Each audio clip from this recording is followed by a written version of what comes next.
Sarampot na kita sa maghapong pamamasada. Yan daw ang buhay ng mga driver ng mga pampublikong sasakyan sa gitna ng patuloy na pagtaas ng presyo ng mga produktong petrolyo.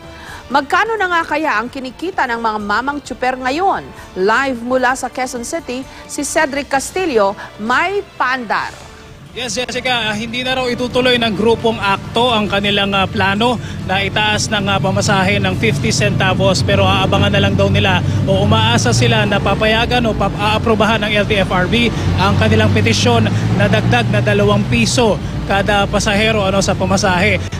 Ayon sa mga nakausap nila yun nga lang, hindi rin maiwasan na mag-alala para sa epekto naman ito sa mga anakay. Ang jeepney driver, hindi lang daw sweet lover, marunong din daw maghigpit ng sinturon.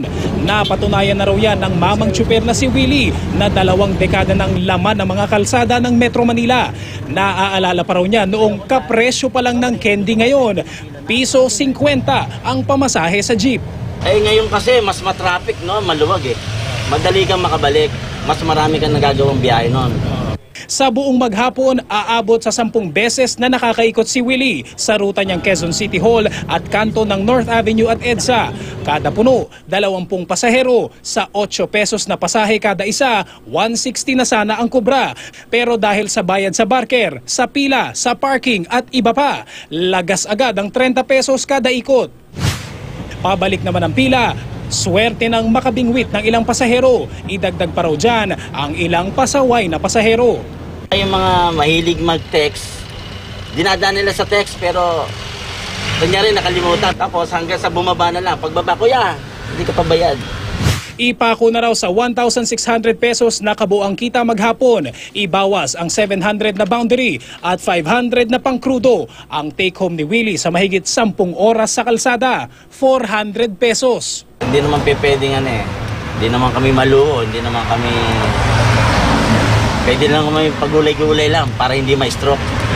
Ayon sa grupong AKTO, kahabag-habag ang sitwasyon ng ating mga tsuper. Sa kabila nito, iniatras muna nila ang isinusulong na dagdag pasahe. Sa kwenta ng ilang industry sources, nasa pagitan ng 40 hanggang 60 centavos ang posibleng itaas sa litro ng diesel at kerosene.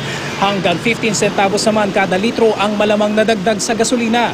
Naninindigan ng grupong AKTO, 850 naman daw talaga mula pa noong 2008 ang unang 4 na kilometro ng pamasahe. Pero dahil mababa ang presyo ng petrolyo noong 2009, sila na raw mismo ang nag-rollback ng pamasahe pababa ng 8 piso. Bilang kami po ay dati nang nagbigay sa inyo, ay itutuloy na lamang po namin yung 8 pesos na dati na pinagkaloob na namin sa inyo bilang provisional. Yun naman talaga yung part na napagsanayan na ng tao. Ang nilitaw lamang namin doon ay dapat ay pasalamatan kami, huwag kami ituring na parang kriminal doon sa ibinigay naming benefit para doon sa mga tao. Pero sa pinakabagong taripa na inilabas ng LTFRB, effective May 2012 pa, 8 piso ang pamasahe at hindi pwedeng basta-basta itaas ng walang hearing. Posibleng sa 11 ng Abril, ilalabas na ng LTFRB ang desisyon sa petisyong 2 pisong dagdag pasahe, 10 pesos mula 8 pesos sa unang 4 na kilometro. Now, pag kinailangan po, nakita po namin na talagang it's about time to actually increase the fare. Why not? Sold na sold daw kung tutuusin para sa mga katulad ni Willie kung makakalusot ang petisyong ito. Yun nga lang. Ang pahirapan ng taong bayan. Kasi tataas din ang boundary mo yan Sigurado tataas ang boundary yan. Sa araw-araw na biyahe sir, marami na rin yung 2 piso sir.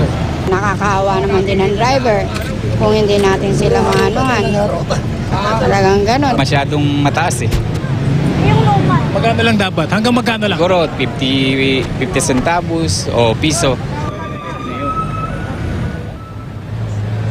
Jessica, kung ibabase doon sa datos sa nakalap natin, kung kahit isama natin itong nagbabadya na oil price hike, ay papatak na mas mataas pa rin o mas malaki pa rin yung ibinaba o yung rollback ng presyo ng petrolyo kada litro kung ikukumpara doon sa naging pagtaas nito ngayong taon, Jessica. Okay, so Cedric, ano daw ang ginagawang pag-stretch ng kanilang kita itong ating mga mamang tsuper? Well, yung si Mamang Chuper na nakausap natin kanina, no, sinasabi nila talagang kailangan mong magtipid at okay naman daw sa kanila yung pagulay-gulay. In fact, itong si Mamang Chuper na interview natin kanina nakakapagbayad pa daw siya ng upa sa bahay o yung renta. Pero yun talagang kailangan diskarte lang daw talaga kasi wala magagawa. Talagang kailangan magtipid, Jessica. Okay, kaya wag mong kakalimutan magbayad ha mula dyan sa sinasakyan mong jeep. Maraming salamat sa iyo, Cedric Castillo, at sa iyong paandar.